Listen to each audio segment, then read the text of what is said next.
Welcome back, ladies and gentlemen, to our second game of Starladder Season 10, EU Day 1.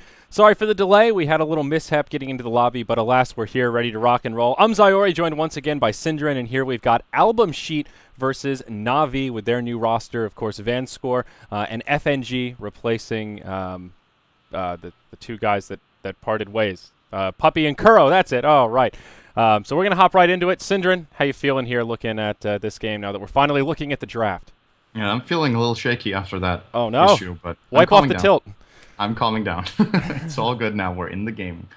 If you guys are watching on Twitch and you're wondering why you can't hear us on Dota TV, it's because we had to leave the game and watch it. If we were to watch it together, we had to watch it as a watch game rather than being in the broadcast slot. So we're not providing audio in the game. So yeah, if you want to hear our commentary, it has to be on Twitch, unfortunately, for this one game. And they can only hear us on Twitch. Weird issue that happened. I have no idea how and why, but well, at least we get to watch the game. So yes, that is what's important here. Yeah, well, I'm calming down, and I'm interested to see. I've seen a little bit of this new Navi roster playing. It was against Virtus.pro, I think, 2 days ago or yesterday, maybe. They did pretty well. They played they prioritized Batrider a lot more than other teams, it seems. They give that to Funnick pretty much every single game. And if you're not familiar with AlbumSheet, when I heard the name of the team, I had no idea who the players were, but there's actually some familiar names here. I guess mainly Inquisitor is familiar to some people. I forgot what team he used to play for, but I think it was one of the big teams in ECIS. A lot of these guys are Starladder regulars. Like Team Aspera comes to mind. They were often stand-ins for like Four Friends and Krilly. There's another team that I'm forgetting the name of now that was sort of similar to Aspera, sort of a mixture of these guys. Right now, Inquisitor is the stand-in for... Who is he here for? Seema the Slayer, I believe. We've got Big Num drafting, Arzeek, Chomi, No Fear, and then stand-in Inquisitor. And of course, FNG is drafting for Navi.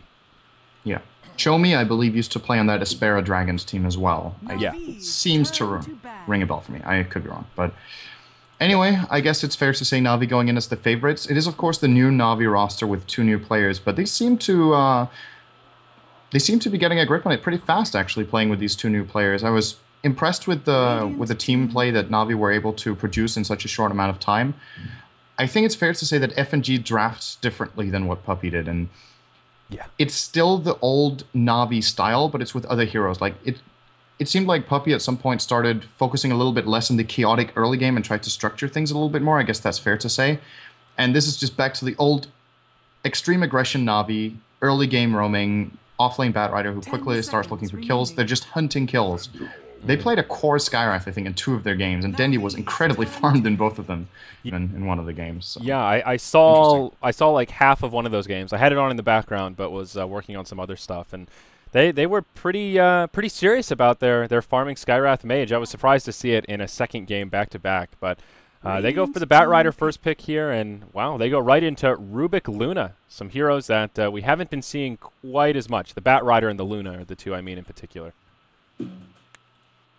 Yeah, Luna is a good old Navi hero. They pulled it out in the series against Virtus.pro, I believe, in the 3rd game where they, at least in the early game, completely ran them over. And it's one of, I guess, as far as Host goes, he likes to play this... he's a very aggressive carry player by nature, is a fair way of putting it. Sometimes he's out of position, but he's generally very, very aggressive. And Luna is the type of hero who is fragile. It's like a double-edged sword. She's incredibly fragile, but if you're leading the fight, she's incredible at hunting heroes down. 330 movement speed, a nuke for a carry, and an ultimate that deals a lot of damage too. So it's a great carry hero, I think, for Navi, and they get a lot of use out of the aura as well, the Lunar Blessing. If you're looking to push, this hero is one of the best pushing carries in the game, if not the best. Yes, absolutely. And AlbumSheet will settle on Ember Spirit for their 4th pick, joining their Centaur, Earthshaker, and Skywrath. A few times I've seen Ember Spirit as of late. It's mostly been with heroes that can set up, and I guess the Earthshaker and the Centaur both give him decent setup. If he can't quite find that gap closer, you've got Stampede to make for easy chains, and of course Earthshaker with his long-range stuns to initiate. See a little bit of synergy there. Yeah, and also it's not just about him getting set up for, it's about who he sets up for too. If he gets the chains, then they have the Skywrath ultimate. They're going to get a Blink Dagger on the Centaur to follow through as well, and even the Concussive Shot could be another setup, now that we were talking about setups for the Ember, not by the Ember. That's a way for him to catch up to the target. So it can easily work here. He's also great against fragile heroes like the Luna, like Rubik, and Batrider. All of these heroes not too tanky. Yep. He can really cripple them a lot. That's true. Witch Doctor, the 5th ban for AlbumSheet, a very aggressive support that could have worked well here for Navi. I think of Witch Doctor as perfect when you have those big setups like a Treant Protector or a Faceless Void, but also just a potent support in his own right. If you get some lucky RNG with those bounces, and of course the Death Ward often lives up to its name. Slark, the final ban for Navi, and we'll see what they want to do to round out their roster. They will need a support of some kind, I reckon. 10 seconds remaining. F&G played a great Sand King yesterday, and I don't think this is the worst kind of Sand King game. You generally want to get Sand King if you feel like you're not too pressured in the early game on your safe lane, because he's not the best safe lane support. He has a stun, but he's melee. And against a Shaker and Skywrath, are AlbumSheet really looking to run aggressive? I don't think they are. And then you could run the Sand King as a part-time laner, part-time roamer, part-time jungle even, to get a fast Blink Dagger. If they could get away with that, that's great. And FNG is very good on this hero, by the way. He did great last time I saw him performing with it. So yeah, could work. The only potential problem with that is you've got the Batrider, who will probably want to retreat into the jungle and take out all those big stacks that the Sand King would also like to farm. Not that it isn't possible, but those are two heroes that will tend to farm the same area of the Dire jungle. So it could be a possibility, but they could stack both sides. Yeah, that's true. The hard camp closer to the lane is usually a little bit harder for the Sand King to kill, just because he has to spend so much time sitting there in Sandstorm, and you're so close to enemies who can leech your experience and snipe your last hits if they're privy to your jungle antics. Well, we're going to see our final pick in less than 32 seconds. They're going to have to... Well, it obviously is a support. If we look for something else than a Sand King, I still think a secondary stun or some sort of early game roamer is the name of the game for Navi generally. So I'm looking at a Vengeful Spirit to be an alternative, for example. Yeah. They've played that on FNG. What else is there? I would love for them to pick Skywrath, because that's kind of a hero they do very well with. But that was grabbed very early by AlbumSheet. So yeah, I think it's Wraith King. That's my guess here. They need that's a another opportunity. nice tanky frontliner. I think he'd work well. And no, it's the Dazzle. Like we said, Dazzle. Whoa. Okay. So Dazzle Luna have a really interesting synergy with all the physical damage from her bouncy glaives and the weave. It actually is pretty potent, and these two heroes, I think they still have a pretty high win rate when paired together. I know last patch, the two of them on the same team had an obnoxiously higher win rate than either of them solo. And I don't know if it's held up quite as well in this patch, but some pretty solid synergy there. They do have great synergy. The thing about those stats is, like, how are they distributed between the teams, right? If it's one team that does incredibly well with Luna Dazzle, and they keep picking Luna Dazzle and they keep winning, then they get a great win rate, but that doesn't mean the duo is good as much as it means the team is good with the duo, if that makes sense. Very true. That's a great point. So it's hard to say whether these heroes are great in pair. Like, as far as synergy goes, they definitely have it, right? You want to have Shallow Grave to keep the Luna alive. She's a very fragile character, as we said a couple of times. And at the same time, staying alive with Luna means you get off the Eclipse, you get off some glaive attacks and do a lot of AoE damage. So that's great. In addition to that, both heroes kind of peak, or I wouldn't say Luna peaks at the 20-minute mark, because that's not true, but she has like 2 peaks. She's really good at the end of the early mid game, and she's very good at super late game. And Dazzle, around that time that Luna gets her early BKB, will also have maybe level 2 on Weave, or at least level 1, maybe a mech or something like that, and that's when Dazzle is at his best. It's when the heal is maxed out, you get the mech, and you get the Weave. So I could definitely imagine that being a good reason for them to be very strong together. And, well, Navi, we're going to see if they can pull it off this game. I think their draft looks pretty good against the one of AlbumSheet. Yeah, definitely. Vanscore, it's also sort of a signature hero from Vanscore. He plays a very potent Dazzle, and rocking the Dazzleator set as well. Shout out to Anuxi, one of my absolute favorite sets in Dota 2. It will be Navi headed towards the top lane with 4, and Funnick already commencing with the deforestation here as he pops his Firefly and just clears out some trees and scouts around. Team AS, they'll just be roaming around, and they won't be off to anything too crazy early on, but let's take a look at this initial laning phase. It will be their stand-in Ink Visitor down here in the bottom lane on the Ember Spirit, solo for now. In the mid, it will be Chomi on the Magnus, and the 2 supports will be stationed in the mid lane already, positioning for some aggression. Big Num on the support Skywrath Mage, Arzeek on the Earthshaker, and that leaves us with No Fear, playing the half-man, half-horse, all-beast off-lane Centaur. Yeah, these lanes are going to be... Who are they favoring? Navi will get their safe lane farm on Luna that they want. Centaur is not going to do anything about that, but at the same time, he's in the Radiant offlane, and I don't think these two supports from Navi can really keep him away. Dazzle and Rubik are both fairly weak level 1 supports. Rubik will generally skill telekinesis, and Fate Bolt is not that amazing as a level 1 ability. And then Dazzle has a Poison Touch, which is pretty good, but being the Radiant offlane, I think No Fear will be able to get quite a bit. On the contrary, Funnick in the bottom lane, well, for now, he's going to have a one-on-one as they're looking to counter Dendi very early on. This is an important gank. When you're investing this much, this has to work for AlbumSheet. Yeah, and they will go Concussive Shot level 1 and the Fissure, so they are equipped with some tools to make this happen. It is a level 1 Shockwave here as well for the Magnus. So they will press forward. How will they reveal themselves? And no, Dendi's positioning proves successful, and first gank will not commence. That's a big deal, because this gives a lot of information to Funnick, and it gives him a free level 2. And maybe even, yeah, 2.5. Inquisitor can't really do anything on this lane in the beginning against the Batrider in a one-on-one, so they're going to have to help him. If they leave this lane for good and they try to look elsewhere on the map, their Ember Spear is going to get crushed. That's the short version of it. So they'll be helping out. Big Num is moving down together with Arzeek. They have their pull open, but Funnick has a pretty good ward to see when it happens and try to steal it. It's a completely deliberate choice for him to ward here, so it doesn't get counter-warded, and so he can just move out, as he's doing right now. Oh, you guys are pulling? Great. Let me get a share of it.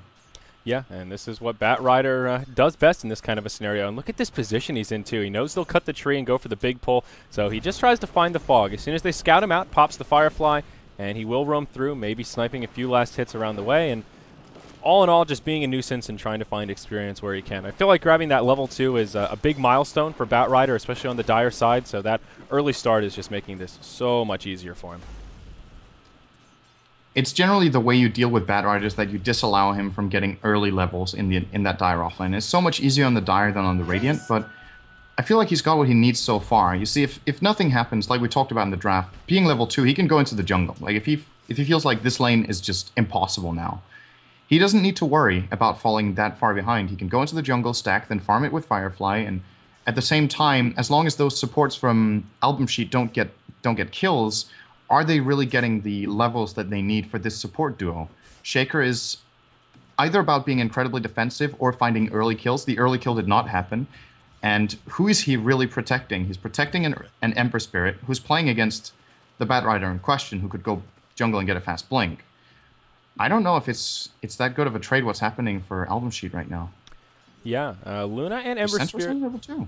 Are farming at a pretty comparable rate, both in pretty much free farm heaven. Not a hell of a lot the offlaners can do. No Fear is one last hit under his belt, and halfway through level 2, so about on par with the Batrider. Well, Funnick will pull ahead a little bit now as he hits level 3, but still pretty comparable. Let's check in on the mid lane. Razor versus Magnus. Dendi having a pretty good time here. Magnus 7-2 versus the 11-8 Razor. So this is a little bit one-sided, going the way of Navi. And I think as we would expect, Razor's he has a little advantage here over Magnus. This is a lane Magnus can't win. Yeah. I think that might be the reason that AlbumSheet wanted to try to first blood Dendi, not only because Dendi is obviously one of the crucial parts of Navi's momentum-based style, but it's also the hardest lane for them to deal with. Oh, nice skewer by Chomi. He might get the first blood here. No, Funnick falls. Someone else died. I caught that one, and Dendi, he'll survive the onslaught of the skewer, but that was a really nice fissure that was enough to seal the deal. It almost trapped him on this little spot right here next to the cliff. Well, he can't draw in the water, but almost completely trapped him in, and still enough to grab the first blood. It does go the way of the Skywrath Mage, so Big Num finds some recovery after that slow start as a support like we were talking about. Meanwhile, in the top lane, though, Navi will commence with the push. Luna doing what she does best. 2 points in that Lunar Blessing and does secure an early Tier 1 tower kill. It is the Dire that gets the last hit, but all of Navi will reap the benefits. This is a very classic early game Navi style. It looks like even though they've switched their captains over to FNG from Puppey, it's still the same idea of what they do. Like really early aggression. They want to take towers. They want to find kills. They did concede the first blood, traded it for a tower, and Dendi is still winning the mid lane even though he almost got killed by Chomi, so I would say clear advantage Navi right now. It's not just about the tower goal, it's about the implications on what happens later on in the game. Dendi will probably be getting a really fast mech, and then that pushing power coming out from their lineup, I don't know whether the wave clearing that AlbumSheet has is going to cut it. Yeah, and they can commence the push very early on, and Earthshaker is known as one of the best turtling heroes, but he needs some items and experience to really come online. Of course, he'll be able to grab Echo Slam, but level 1 Echo Slam without a blink when you're getting 5-man is not particularly scary unless there's some really good setup or there's an extreme abundance of creeps around. But I want to ask you about Magnus right now. It's a hero we don't see too often. Do you think he's pretty strong? Is it? I mean, I think of the S4 Magnus as that classic player-hero duo, but aside from that, I can't remember the last time I saw somebody play a Magnus in a game I was casting. No, Magnus isn't... He's fallen out of favor a lot. I'm not sure what the exact reason is. I think there was one nerf at some point that hit him a little bit, but to me... Oh, it's going to miss the skewer here. Almost.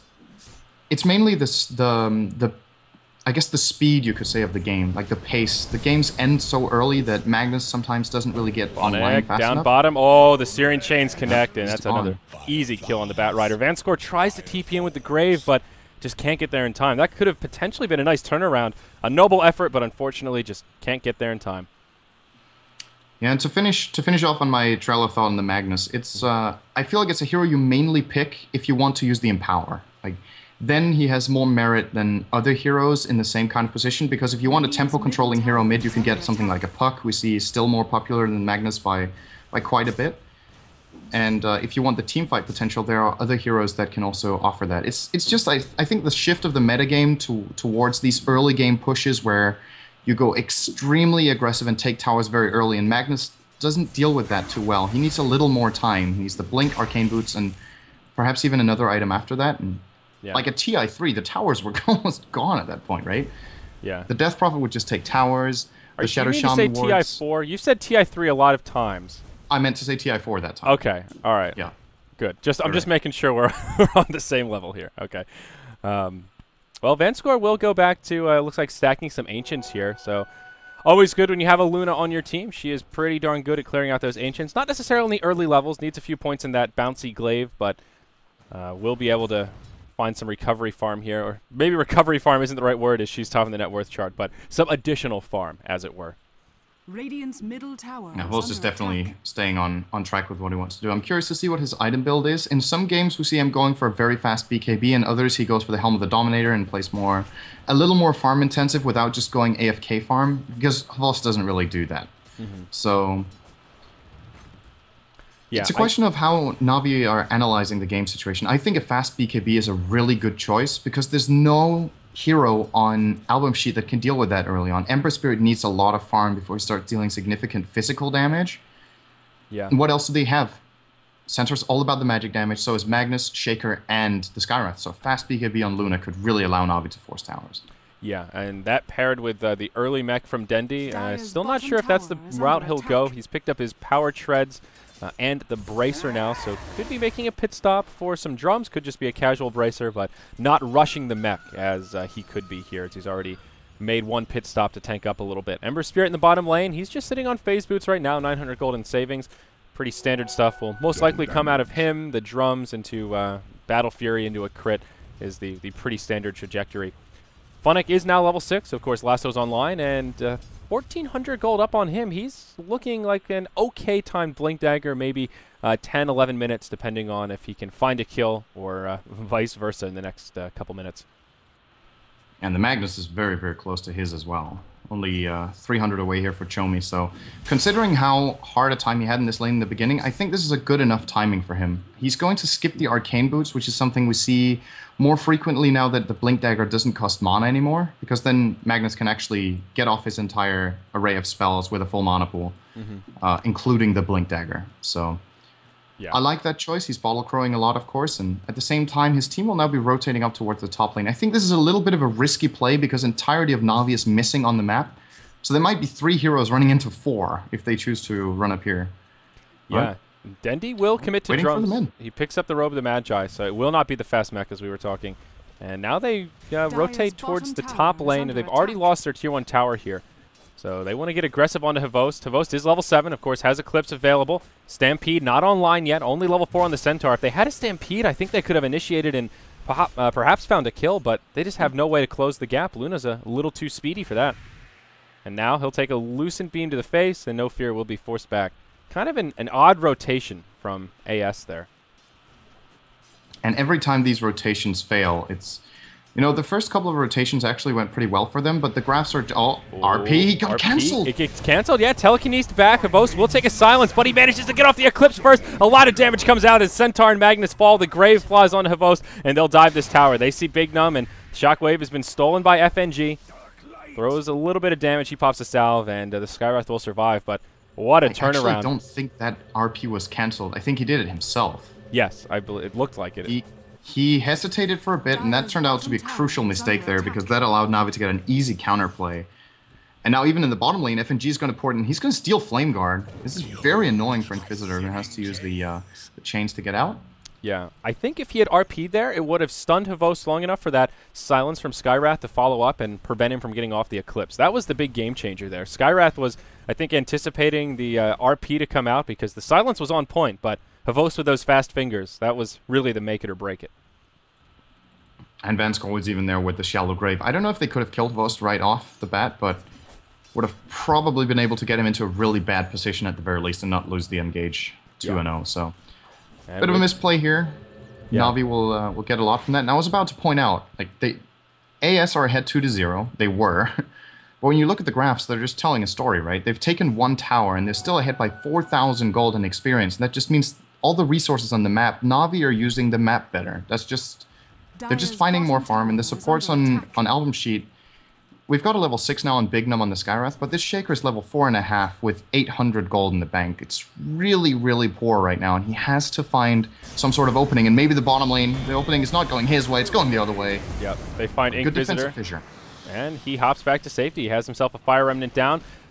Yeah, Ember Spirit, not really your ideal target to hop on with that first lasso blink that Funnick picked up. They did smoke up as they left the base, and the gank will prove unsuccessful, but that's okay. They zone out the Ember Spirit, and this is time that he can't... Well, actually, he's still farming, so they don't really zone him out all that much, but they still press him back, showing signs of life and aggression. And as long as they keep AS on the back foot, that's more space for Havost to farm up in his safe lane. He's now picked up a Yasha, so not going for the Dominator build quite yet. Now picks up the Morbid Mass, so perhaps that's what he'll move into, but... He is really starting to come online here. Yeah, this is a farm-oriented build for sure. I was saying the quick BKB could work, but looks like Havost's approach here is let's maximize the farm. I'm getting free farm anyway. The map is mine. Our lanes are going pretty well. So why not just bank on getting even bigger? Of course, the BKB offers a lot of pushing potential, but as far as farming goes, it's a very inefficient item for the price you pay. Whereas a Yasha, more move speed, attack speed, and damage is great. So... yeah. We're going to see probably the Dominator, or maybe he just keeps the Morbid Mask. Sometimes he does that as well and then gets the BKB. Well, we'll have our questions answered in a few minutes. Yeah, absolutely. A lot of different ways you can build the Luna, but still right now he is having an easy time farming around the jungle. Of course, picked up that value Aquila for some of the extra damage and armor it gets you. He'll stack up the big camp here, and yeah, look at this efficiency. Meanwhile, in the Radiant jungle, it's no fear trying to farm up his Blink Dagger on the Centaur. He's at least hit level 6, so that's a Stampede available, but only 2/3 of the way to the Blink. And this is a big bottleneck for AS. They really need this Centaur to be there for initiation power or even follow-up counter-initiation. They have the Blink on Magnus, and whichever one doesn't initiate has to be at the ready to hop in and deal with the Bat Rider or whoever else hops forward during the skirmish. So at least Stampede is here, and AS may be forced to fight. They might need it. Coming over this tree line, they'll find no fear. Plasma Field comes out, and it's a dead Centaur. Doesn't even have the chance to use the Stampede. Chomi won't go for an RP to save his buddy, and it will be a 1-0 as AS hide behind their tower. And you have a really good point about AlbumSheet. They have many ways of initiating. One of them is still missing, of course, with the Centaur Blink, but I would like to see them try to find some sort of openings where they catch Navi off guard, because they have many means of initiating. It's not just one hero who has to do it. It's not that classic Blink RP Magnus that has to open. They have Fissure, they have Blink Centaur when the time comes. They can start with Searing Chains together with the Sleight of Fist, and they even have Concussive Shot to open. Like, all of their heroes can pretty much open the fight, so they just need to find it on their terms. But the way it looks right now is just Navi controlling the map and they're finding the better farm. So if AS are content with this, they're going to lose the game. They have to start taking some sort of initiative around the map, and we're seeing them running around, but there's just nothing really being found by them. And maybe it's the good warning from Navi when you take a look. They've got the vast superiority of vision on the map right now, and Havost is just untouched. Like, they're just leaving him alone. 14 minutes, 120 CS, are you kidding me? Yeah, he has just complete free run of the map. He's 30 CS up on the leading farmer of AS, who was the safe lane Ember Spirit. He can't keep up. I mean, he's working on his Battle Fury, and that will accelerate his farm, but you can only get it so quickly, and Havost is already just a hop and a step ahead of him. Yeah, well, what are we going to see here? Centaur is... He's going to be farming... Actually, I just realized he's level 7. Yeah. That's incredibly low for a 14-minute game for an offlaner. If you check the comparable core for Navi, it's Funnick, who's level 9.5, and he died twice. Yeah. As well. So that shows you how much he was zoned out in the top lane. They pushed that early tower down, and he had nowhere to go. He had nowhere to farm. Once you kill that tower so quickly, he just has no place to go. And there was, I don't think the pole camp was warded at all, so Navi had a lot of lane control, and it was really easy for them to pull the creeps back and force that Centaur to move into the jungle where he really does not farm too quickly. No, that's kind of one of the biggest surprises of this game for me so far. Generally, the Radiant offlane does very well, and I said from the beginning, I think this is a decent lane for Centaur, but he has been crippled very hard. And without that Blink Dagger coming up, the lack of just... I still don't feel like they lack initiation power, but they lack multiple ways of doing it. That additional way of doing it is going to help a lot, and it's going to allow Magnus to wait, which I think might be the key thing, is that he doesn't have to open, because then he can wait for a better opportunity. Speaking of opening, yeah, FNG's skull just got opened. Yeah, he'll get caught by a skewer, and then the Mystic Flare flies out. I was looking down bottom where I thought Funnick may be trying to set up a gank here onto the poor Earthshaker, who hasn't quite hit level 6, but they will just settle for a kill on Rubik here in the mid lane. Not the biggest of deals, just a support pickoff, but still steps in the right direction for AS. They'll need a little more than that to start regaining momentum here, but Navi, they're not afraid. 4v5 on the field, and they say, well, we might as well just move into the Roche Pit. Why the hell not? It's a nice play because it's very hard to expect this to happen right now. Havost has been half-time lane, half-time jungle in that top lane, so they think he might just be in the jungle. And since they got a pickoff and it is indeed 4-on-5, it's not an obvious play to go for here for Navi, and they get away with it easily. Oh wow, that's a fast Battle Fury for Inquisitor. I mean, he has had a lot of space to farm. He was pretty much free farming for most of the early game. He's number 2 on net worth at about 7.1k, behind only that of Havost. But Navi will group up in the mid lane. Glyph comes out. Chomi has an invisibility rune on, but there is a dire sentry down. They picked off a ward, so he should be aware that there's a sentry inbound, and he will play more defensively here as he backs out. He does not have an RP available. It's on cooldown. What did he use it to secure that kill on the Rubik? Yeah, that's how they killed him. He actually Blink RP skewered him. Oh, I thought it was the... Okay, I thought the Mystic Flare was more than enough. So, all right, yeah, no RP. They won't try to hold that tower. Yeah. Bottom that tier was an 1? expensive kill, it turns out. Yeah, because really. They just lost a tower for it. He would have loved to have an RP there. Oh, actually, Chomi is... that was awkward. A little bit of hesitation again, like in the top play with the RP he cancelled as well. As just... At this point, they've given Dendy the Aegis. He almost has BKB. Havost almost has BKB. He actually has it now. It's flying out, I believe, even on the courier. So, yep, it is. Yep, and now... These BKBs coming out, like, where's the damage going to come from? They have the Ember Spirit with a fast Battle Fury, level 4 Sleight of Fist, and Empower, which is awesome, but that's it. And I don't think it's enough. Yeah, that's a lot of eggs in the Ember Spirit basket, for sure. If he gets picked off without buyback, they have literally nothing once the BKBs are on. And they will lose their bottom tier 1 tower. It looks like AS will try to make it a tier 1 for tier 1 exchange, but they don't have a hell of a lot of pushing power, so they will chip at this tower. Navi, instead of defending, they'll commit to the tier 2 down bottom. The Radiant Glyph has already been burned, and Dire have a Glyph available, but they will choose to save it. And this is just such an easy tower push. That aura from Luna helps so much. And Navi will make this basically a 3-for-1 tower trade. They got the tier 1 mid before this rotation, so they'll be happy to let that top tier 1 tower fall to push their gold lead now over 10,000. And with the entire map in their hands, they can choose to play this game at whatever pace they feel like. If they want to try to push and end the game, they can do that. They can also farm up the enemy jungle. The only important thing for Navi right now is that they're controlling the map, because that means Ember Spirit will not get bigger at a fast enough rate, and he's the only threat. Let's be honest. He's probably the only threat to their team right now. Even a good RP and Skewer is not going to kill them if they get their BKBs off in time. So Ember has to be the player for AS at this point, and he's been doing what he has to do in this game. He hasn't died on the safe lane carry. He's got great farm, but is it going to be enough? Well, with a 10k gold deficit, it's not looking good.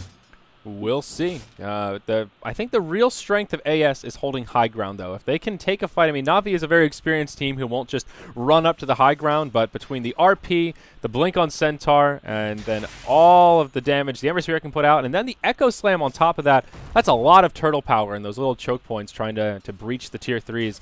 But, of course, the name of the game for Navi will be to find a pick-off, take a team fight out of the base, and then do some crippling damage. So yeah, that's where the Bat Rider really comes into play, because even when they try to siege the high ground, a lot of teams, not the players, but the compositions, a lot of compositions struggle to breach high ground.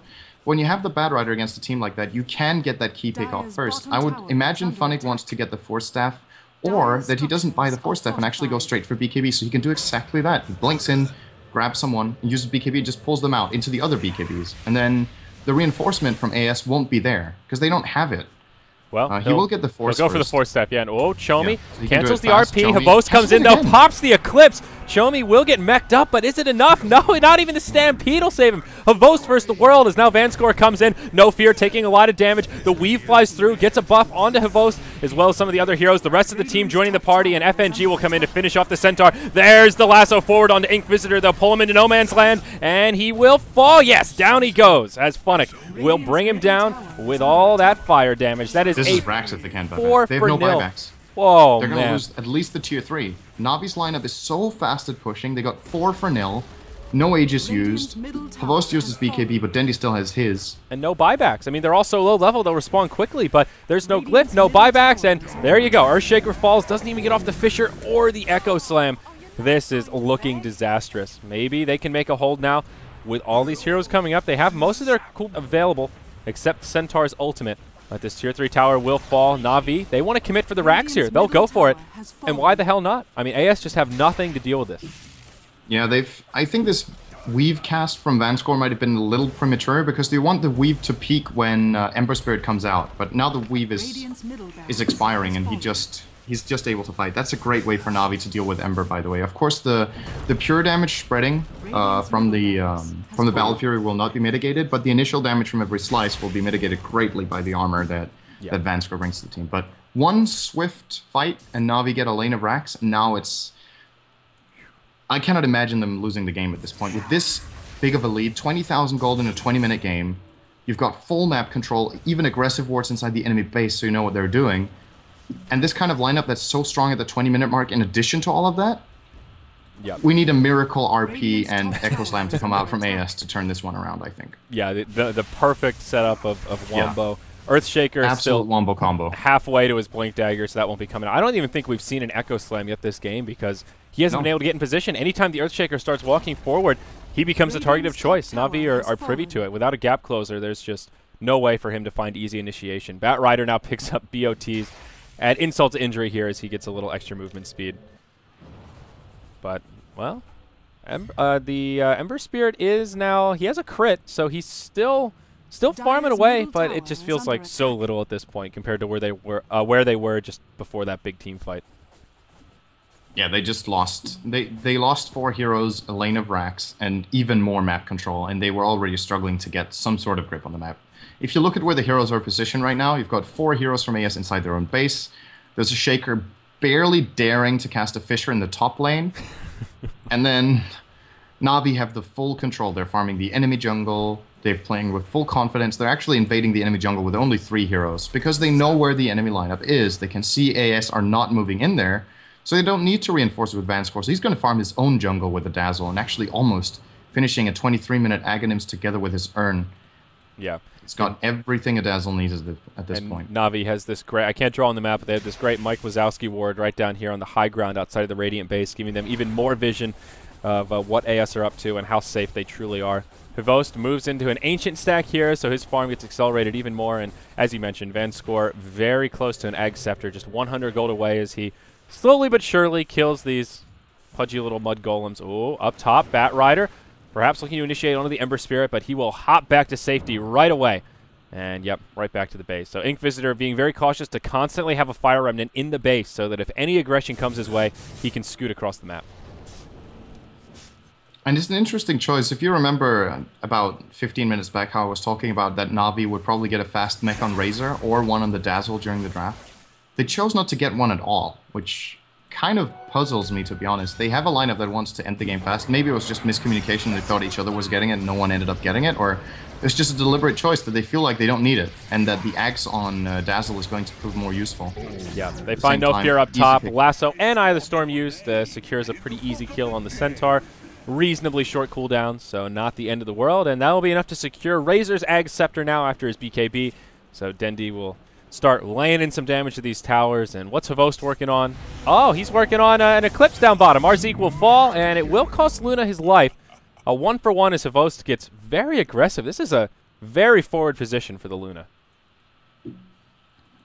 It's classic for Havost to, especially in games like these, where you're leading this much. Navi like to get over-aggressive sometimes because they pressure the map. The thing is, let's say he gets caught sometimes with this. But then think about all the times he doesn't get caught and gets more farm out of the map, right? It's like an investment, you could say, where you have a risk of losing your life, but if you don't, you just gain more gold. And this one death he had, considering how aggressively he's been farming, this one death is probably less crippling than all the gold he got for playing this aggressive. And also the kind of pressure it puts on your enemy team when you're always pushing in. And they don't have any vision, so going for Havost with heroes missing, he could just as well be baiting, but since it is Havost, he's probably just farming alone, right? But it's a gamble, nevertheless. So he still ends up dying, and it's buying a bit of time for AS here, but are they going to use it for anything? RP is on cooldown. I don't think they can fight. It's the absolutely most important ability they have right now, and it has to be nailed in the next fight, else it's game over. Yeah, and Navi will get aggressive here. Funnick, Firefly on, headed towards the top lane, looking for an opening. There is Big Num looking to TP home. Can he get there in time with the Flame Break? No, blinks forward but can't find the vision. And there is also a ghost, or pardon me, a Shadow Amulet now up on the Bat Rider. So they're getting a little cheeky in the mid lane, making themselves invisible. But curious what they have in mind for that. I guess Shadow Blade Bat Rider, why not? Yeah, why not at this point? When you're 25,000 gold ahead, you can he could build pretty much whatever he wants, as long as he plays his role, right? The thing is, he has the key items he needs. Oh, this is interesting. Okay. So he has the key items he needs, and anything beyond that at this point is luxury. You could get a BKB if you really wanted to ensure the lasso, but everyone on Navi has the items they need. So it's just about getting the Aegis at this point, securing the high ground attack is going to be successful, and then going for it. Yeah, probably going to give the Aegis to Dendi again. He has the Ag Scepter now, so if he dies with the Aegis next to the tower, Eye of the Storm continues when you have Aegis, so... Which is ridiculous. That's actually a mechanic that I just became privy to not that long ago, and I don't really understand why. Of all of the abilities to persist through Aegis death, Eye of the Storm is just one of the lucky few. That and the Lone Druid Bear, those are the two big ones. Now, the Lone Druid Bear, I guess, makes more sense. Yeah. Maybe it's just because we're more used to it. I don't know. It's just a very old thing. But the Axon Razor is not as old as the Lone Druid Bear is, obviously, in the game. But yeah, considering that Death Prophet's ultimate actually disappears when she has Aegis and dies, then I guess you could say it would make sense if Razors did the same. But yeah, they work differently. That's just how it is. Anyway, Aegis is going to go the way of Navi. They lost a tower in the top lane, or is the bottom lane, I guess. Yeah, the tower just fell, so... It is Havost that takes the Aegis, though, not the Razor, as we're talking about. Yeah, he wants to go deep. True Havost he died before. He's like, okay, this is going to be my only death this game. I want to play as aggressive as I did before, but now I have a second life to do it with. Yeah, and the Ag Scepter is also complete on Dazzle now. And look at this, Funnick putting that Shadow Blade to good use. He'll be sneaky here. Havost he's going all in. He'll get blocked in by the Fissure. And was this just going to be a waste of the Aegis? No, look how defensive AS are. They think it's bait. And it kind of is with Funnick right there, but at the same time, they probably could have hopped on Havost and just destroyed that Aegis straight away. The fake back, smoke on the high ground, and Navi are ready to initiate and catch AS off guard. They did nothing to make that smoke secret, by the way. Dendi immediately uses Plasma Field and breaks it. It's like they didn't even care. They just want to be hidden, not for the sake of flanking, but for the sake of AS not knowing the exact positioning of Navi's heroes. Yeah, and AS actually used to smoke as well. Magnus is smoked up right now, and Funnick is Shadow Amuleted off to the side here, ready to blink forward. We'll zoom out just to get the full effect of the positioning. And there's the Eye of the Storm pop. So this tier 3 tower starting to take some serious damage. Havost will be focused down. There's the RP on Havost and Dendi, but Chomi taking a lot of damage. Arzeek showing off that new blink dagger with the Echo Sign, but it's just not enough. The Eclipse comes out, and that'll be the end of AS. They get completely wiped up. 3 kills for Havost, and Ember Spirit the only one to survive. They've had enough. GG, well played, and Navi secure a win here in under 30 minutes of gameplay. 14-5. Yeah, Navi just got way more out of the map. I think that's the short version of this game. They just got out-controlled. They got out-farmed. They got out-mined game 2, I guess. They were looking for fights and they couldn't find them. And seemed like a walk in the park for Navi this game. I thought it was going to be a little less one-sided than this, but, you know, they pretty much just dominated from start till end on all their lanes even. Yeah, absolutely. I mean, just early on, they took an early lead, and they never really let it go. I think one of the highlights of that game for me, though, was the sneaky Roche from Navi. After Rubik died, and we go to 45 on the field, let's just move into the Roche pit. And as you pointed out, it's sort of an atypical play, and that was the beauty of it. You wouldn't normally think, hey, we're at a disadvantage, let's try Roche, but that made AS completely unaware and really not so suspicious of their movement. Yeah. Well, I don't think I have much to add. I think this game was really just very one-sided and very simple.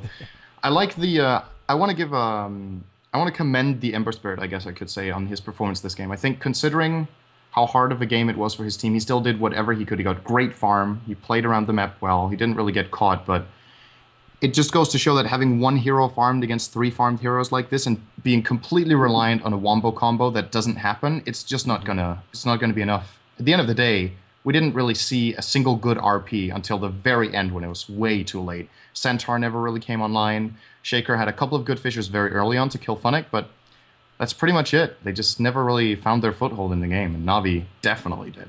Yeah, absolutely. So again, we'll have a break here, guys. 2 more games of Dota coming your way for the opening day of Starladder Season 10 EU. I'm Zayori, joined remotely by Syndra, and thank you so much for joining us. Plenty more Dota coming up. Don't go anywhere. We've got a big one coming up next.